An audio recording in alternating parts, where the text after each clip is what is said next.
वाजपेयी जी, मैं आपसे जानना चाहता हूं कि इन 7 में से किसको आप ओन करते हैं और किस किस को डिसओन करते हैं।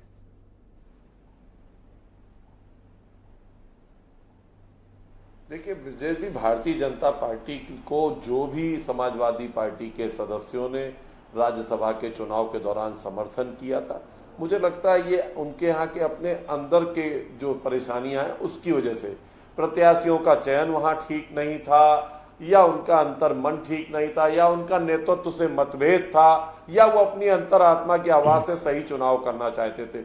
ये कुल और कुल विधायकों का अपना मसला था कि उन्होंने किस वजह से चुनाव में भारतीय जनता पार्टी को। हाँ, ये जरूर है कि आदरणीय मोदी जी, आदरणीय योगी जी के नेतृत्व में जिस तरह भारतीय जनता पार्टी उत्तर प्रदेश और देश में कार्य कर रही है, लगातार भारत को आगे बढ़ाने और उत्तर प्रदेश को आगे बढ़ाने का जो संकल्प आदरणीय मोदी जी, योगी जी ने लिया है, उससे बहुत से बड़ा वर्ग प्रभावित है। मुझे लगता है कि ऐसे तमाम सारे विधायक तमाम पार्टियों में देश भर में हैं जो भारतीय जनता पार्टी की नीतियों को दूसरी पार्टी में रहते हुए भी उचित समझते हैं और मौके बेमौके वो भारतीय जनता पार्टी के साथ हो जाते हैं।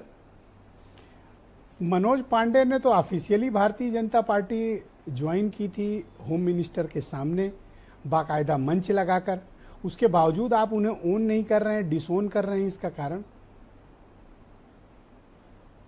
नहीं, मैं किसी को ओन और डिसओन करने की बात ही नहीं कर रहा।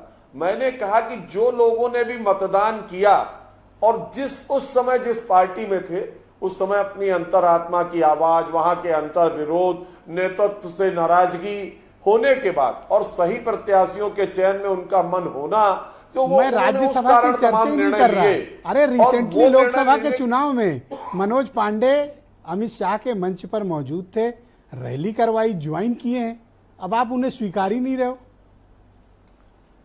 नहीं, मैं जो देखिए, जो पार्टी में रहा, जो मंच पर आ गया, उससे क्या बुराई है? जिसने ज्वाइन कर लिया उस पर चर्चा ही होना बंद हो गई। तो सर दल बदल विरोधी कानून तो लगेगा। भारतीय जनता पार्टी का सदस्य तो मनोज पांडे को इस्तीफा क्यों नहीं हुआ सर? ये तो मतलब गैर कानूनी काम है। कानून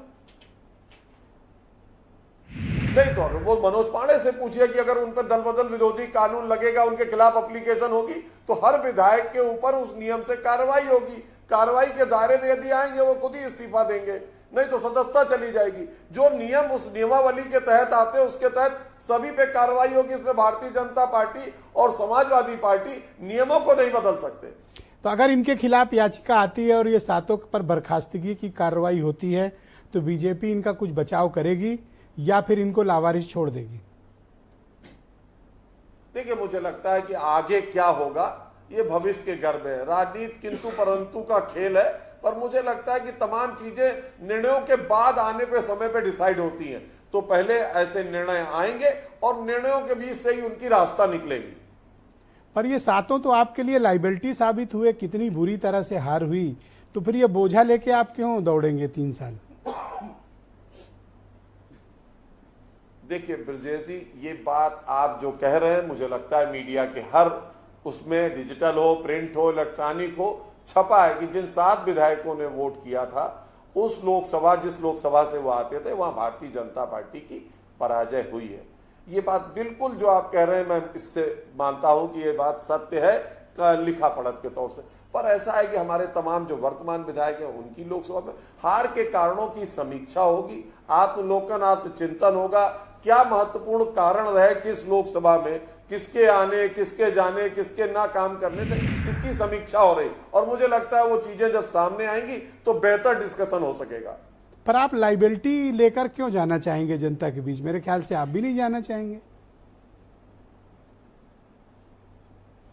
देखिए, लाइबिलिटी कोई भी नहीं, जनता जनार्दन है और जिस चेहरे के बारे में बेहतर फीडबैक आएगा उस चेहरे को चुनाव लड़ाएगी भारतीय जनता पार्टी। इसमें मुझे नहीं लगता कि किसी चेहरे के बारे में लाइबिलिटी और असेट कहना ठीक नहीं होगा, क्योंकि जनप्रतिनिधि है, जनप्रतिनिधि लाइबिलिटी नहीं होता और असेट भी नहीं होता।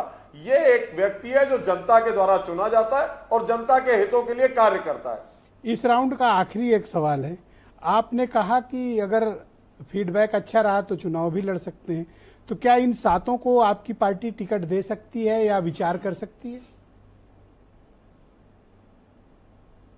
देखिए ब्रजेश जी, फिर वही किंतु परंतु है।